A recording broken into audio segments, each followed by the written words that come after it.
kako onda dolazi i u kojem periodu vremenskom? Je li to kao odmah, kako krećeš u borilačke vode ili šta se odvija nakon toga? Pa u to vrijeme moja ekipa, dolje u Rijeci, s kojom se družim, najbolji prijatelji, mislim, jedan ili dva, bili smo svi na neki način povezani sa borilačkim sportovima, da li kroz karate, da li kroz kickboks, da li kroz boks. Bio si znači u tome prije? Si nešto borilačko trenirao prije?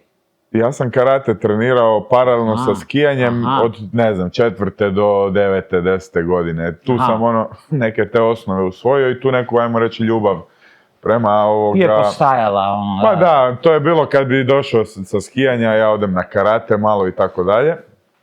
Ali smiješno, došao sam možda do zelenog pojasa. I tu smo mi imali, tu je kako je korona bila, ekipa je tu bila, mi smo ti uvijek u treningu nekom i išli smo svaki dan ili trčati ili lupat fokusere, jedni drugima držali. Priučena priča, vidiš na YouTubeu, gledaš kombinacije, 1, 2, 3, 2, 3, 2.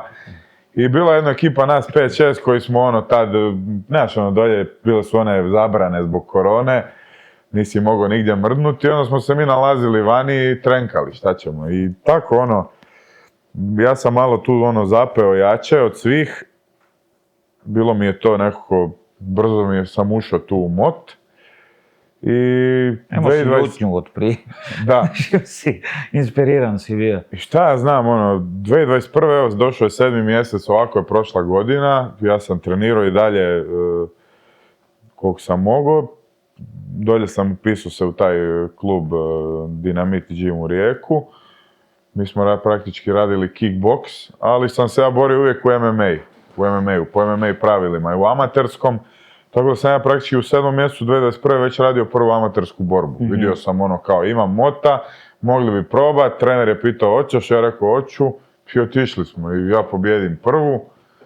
I to ti se tak zaredalo. U prvih godinu dana sam imao 9 borbi, i 9-0 ako se ne varam, da, 9-0 sam zaredio u amaterskom. Osvojio sam taj FNC amaterski turnir, tu kod Forgija, gdje mi je on odmah i ponudio da dođem u ATT, još te 2021. Da ako želimo nešto napraviti, da bi trebao doći tu, gdje sam ja njemu rekao da imam ekipu dolje, da mi je trenutno dolje top, da ne bi si htio zatvoriti vrata, ali da mi je dobro dolje za sad i da nemam još namjeru doći, ali kad budem dolazio na faks, da ću doći i u ATT. I mi smo se dogovorili tako, on je rekao može Tiri, kad god si ti spreman, kad god budeš htio, javi se, tu smo, dođi na trening i to je to. I nekako se to sve brzo odvilo, znaš, svaka borba me vukla, sve više i više sam tonuo u taj MMA, Da hoćeš ozbiljnije se baviti tim, jel? Znaš, pogotovo jer sam nokautirao ekipu i s tim zadebljanim rukavicama, ja sam od uvijek imao valjda taj KO power i kako su većina borbi mojih završavala nokautom, mislim da su samo 3 na odluku išle od 16 kojih sam imao ukupno u karijeri, odnosno od 17. I nekako sam se navukao na to. Poslije sam ovisan o MMA-u, o sportu, o svemu i eto me, sad sam tu, u FNC-u. Da. Ljudi pričaju, da sam jedan od najvećih potencijala, makar, ja to ne gledam na sebe tako, ali svjestan sam svojih kvaliteta, jel? Tako da, malo po malo, sve sam više tonuo u tu priču i 2023. početkom godine sam se odlučio preseliti u Zagreb, zvao sam Forgija, sjeli smo, ja bi došao trenirati ovdje, da za ozbiljno. Full time, kao da. Full time, tu sam uzeo stan, živio sam s 2 cimera na Srednjacima u to vrijeme i peglo sam samo treninge i to ti je to uglavnom, eto. Da, ja se sjećam kad sam te prvi put vidio, to je bilo u 11. mjesecu, sad već spada malte ne pretprošla godina, ali tako? To bi sad već bila pretprošla godina, ona arena kad je bila prvi put. To mi je debut u profi bio. To ti je debut bio? Da, prva profi borba. Jebote, iskreno, ja sam se smrzao jebote kad si ugasio i baš mi je neke drugčije to bilo. Zgledao si mi i bilo onako pun kurac tvojih ljudi, svi onako, znam da smo mi komentirali kaj se dešava jebote, pola arene se deralo, Tiri ili nešto, da, ono, baš je bilo onak, ono, u jednom trenu, tu si baš nekak ostavio si full dojam na mene, baš je bilo onak, volim to reći za tebe i za Plazibata, onak, ovo mislim na najpozitivnije, nemoj se rejt, molim te, Ne, naravno. Baš onako monstruozno, frende, nekako mi, neljudski mi djeluješ, ono, kad se tučeš, onak, baš mi to nekak izgleda, onak, bolesno jebote, onak, gledam, onak, ono, mene malo, znaš, nije mi sve jedno, a ono, dole sam, skroz dole, znaš, i onak, užasno, mislim sad, ne vrijedi to ništa, ja kažem potencijal, ali kao fakat mi djeluješ, ono, ko da si se našao tu, ono.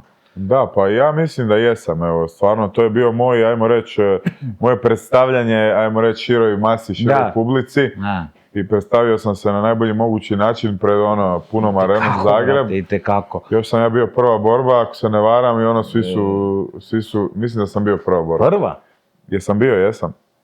I svi su onako gledali, jer ja sam već došao s nekom reputacijom iz tog amaterskog. Ja sam dosta ljudi ne zna, IMMAF po IMAF, toj organizaciji, sad najjačoj amaterskoj organizaciji, sam evropski prvak u teškoj kategoriji, u seniorskoj konkurenciji.